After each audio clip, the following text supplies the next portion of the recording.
The blue wheel or the Dharma Chakra on the national flag, the lion emblem that is displayed on the currency notes and coins, and many other national documents of our country have been adopted from the rock edicts of Emperor Ashoka, one of the greatest emperor of our country belonging to Mauryan Empire.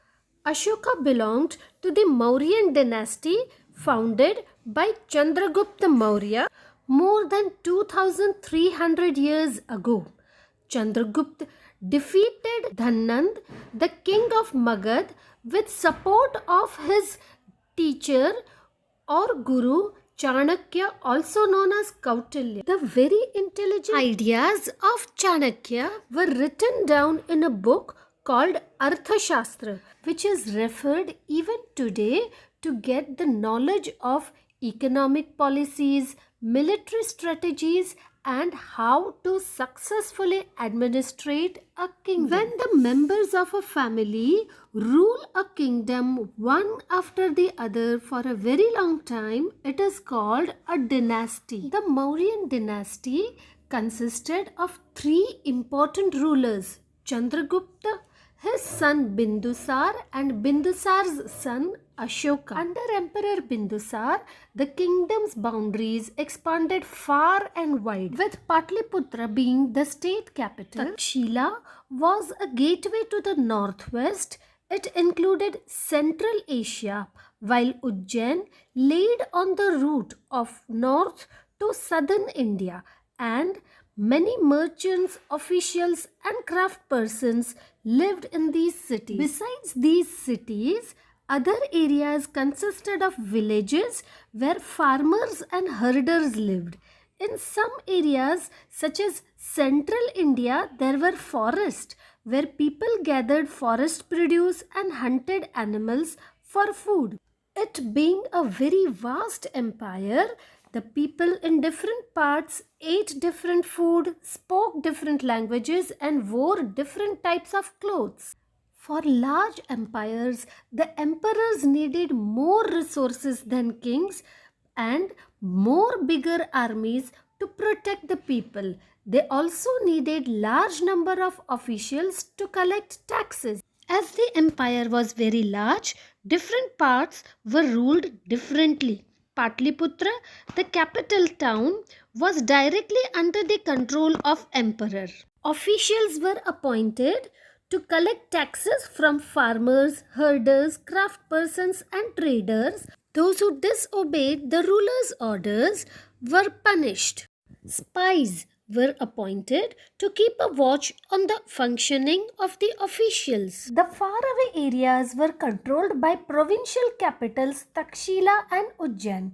Royal princes were sent as governors with little control from Patliputra.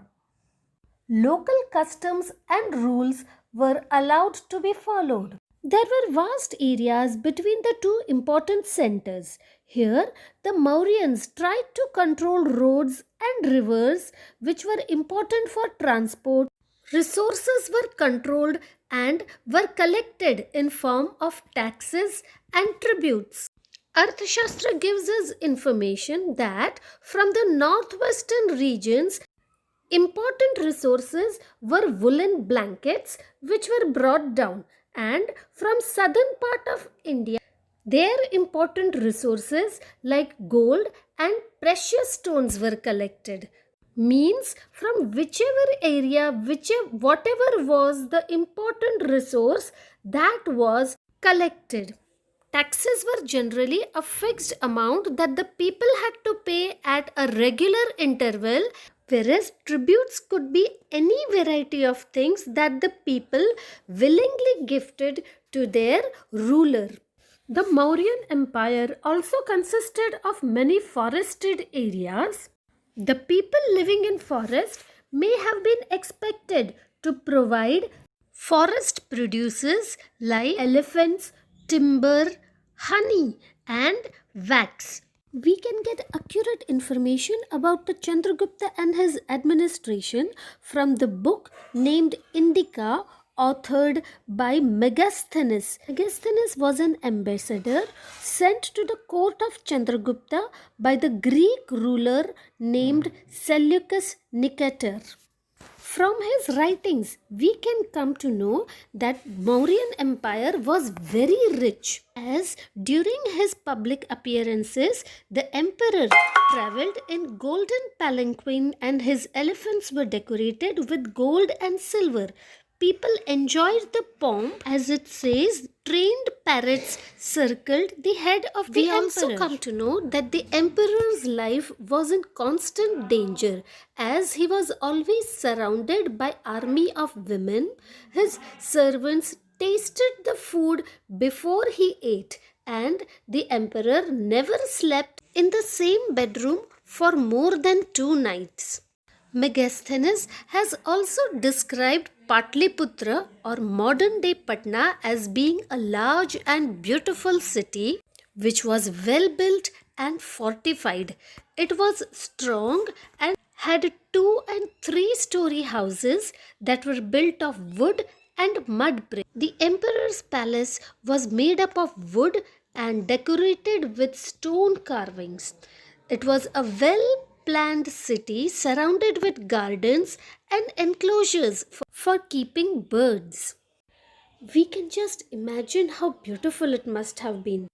With the little information that we discussed here about the Mauryan Empire and its administration, we end the first part of this lesson. We meet again in the next video with details of the Emperor Ashoka's life.